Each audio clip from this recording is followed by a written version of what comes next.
to see my parents, I must always rent my car from Alamo. I will not be doing that anymore. There are millions and millions of us, and we can play the same game. If this is the way they want to manipulate the market, get involved in politics, many of them are doing this not because they're under pressure, because they want to get in front of the parade. Then we need to take note.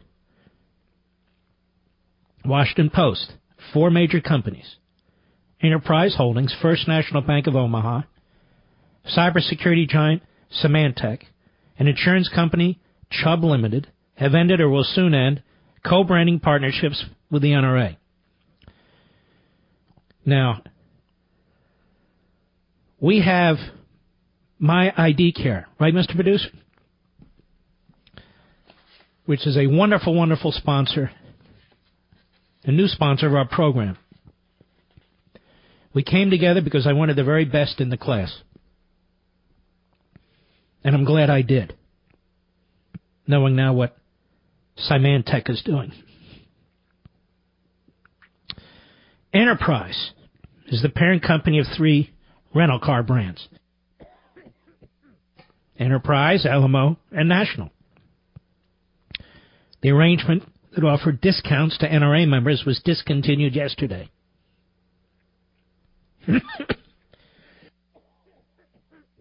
So you should discontinue them, whether you're an NRA member or not. When companies decide to take sides, and in this case, against your Bill of Rights, well, these corporate hacks and chameleons need to hear from you too. They need to hear from you too. There's a price to pay among those of us who believe in liberty. All right, let's go to the calls here. Let's see. Kurt, Tucson, Arizona, the Mark Levin app. How are you? I'm doing well. I want to say in 2008, after 26 years in the military, I hung up my uniform and picked up a piece of chalk and taught high school for the next 6 years till I just couldn't take it anymore. I saw plans being made to use teachers and us as ROTC instructors to help the security in the schools, but the unions would not allow the teachers to participate in common sense things like standing at the metal detector, coming in early, first of all, standing in the parking lot, watching these children get off the buses, watching them get out of the cars, greeting them, saying good morning, checking them out, then standing at the metal detector and helping them because they all had metal detectors. The schools I taught in were rough. There was one in Memphis and one in Detroit.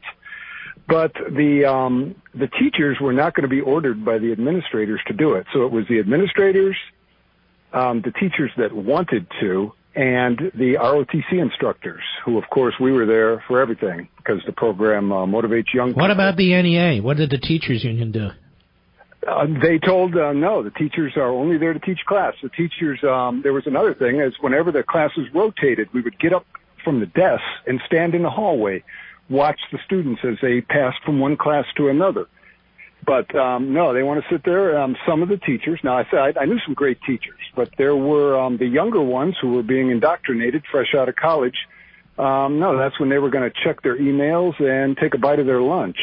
And they didn't care who was coming into their classroom, it seemed.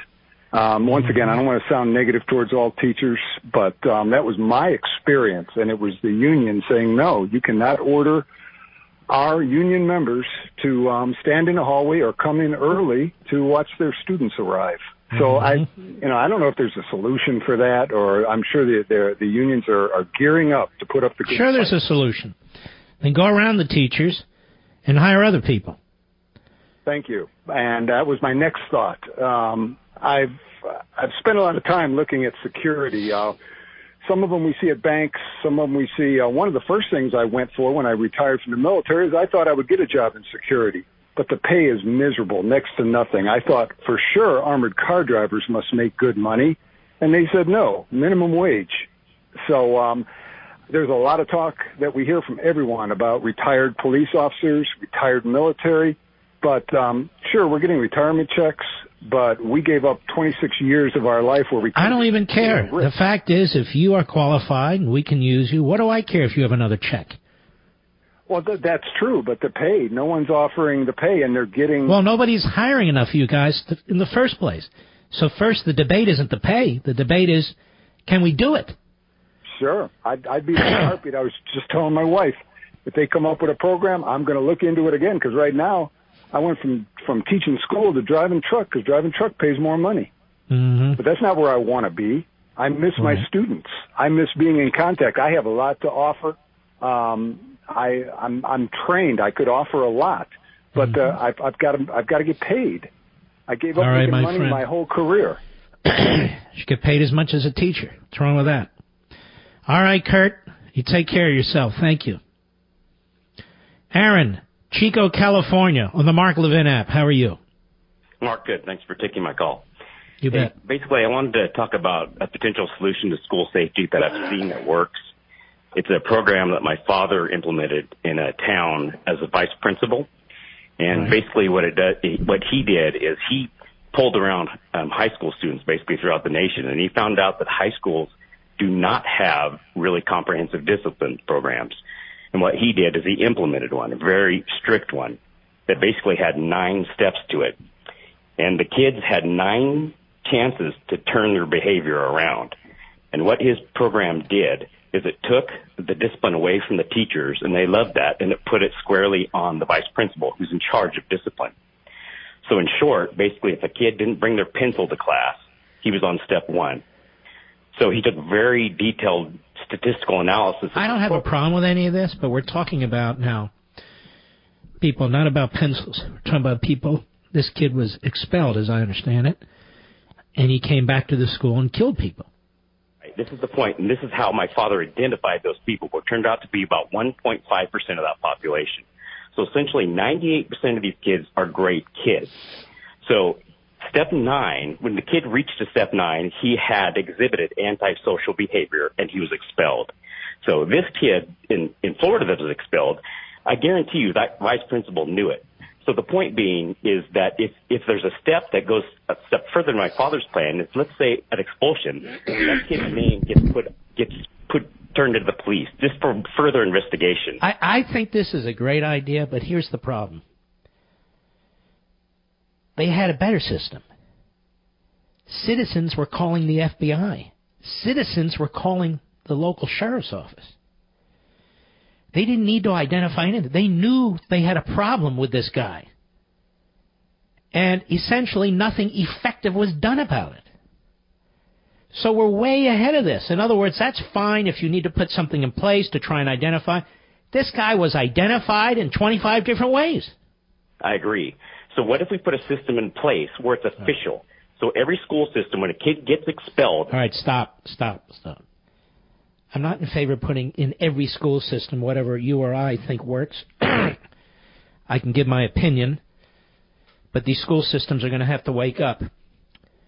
And maybe when people buy homes, they'll take other things into consideration, including not whether or not these are just good schools, but whether their kids are going to be protected in these schools. And if not, then buy a home somewhere else. I'll be right back. Thank you, sir. Mark Levin.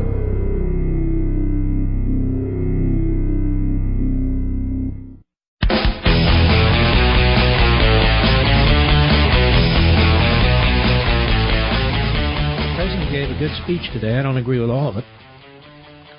Certainly agree with much of it. Absolutely do. And he was in rare form. So let's listen to some of this. Should we listen to some of this? I think we should. Let's go to cut 12, Mr. Producer, where he puts John F.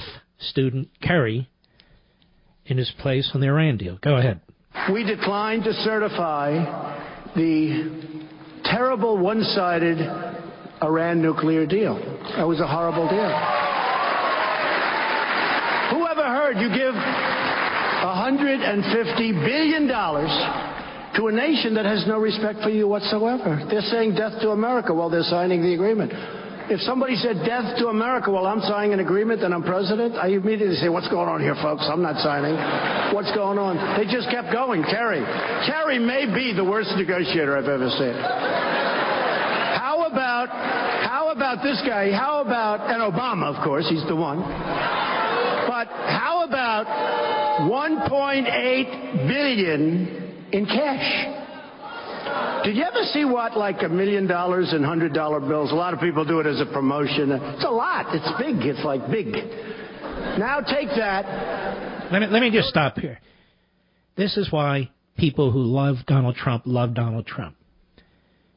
He's a regular guy. He's having a conversation with you. He's not standing up there like a Mitch McConnell or a Schumer or a Nancy Pelosi or whomever.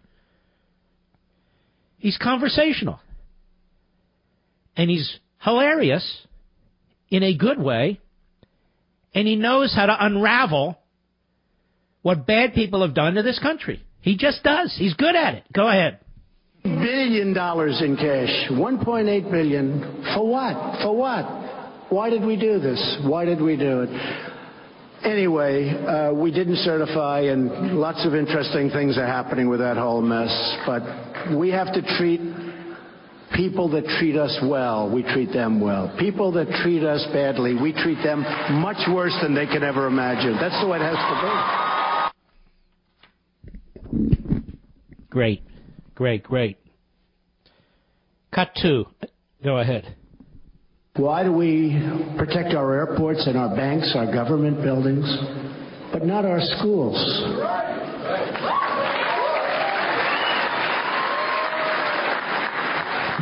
It's time to make our schools a much harder target for attackers. We don't want them in our schools. We don't want them. When we declare our schools to be gun-free zones, it just puts our students in far more danger.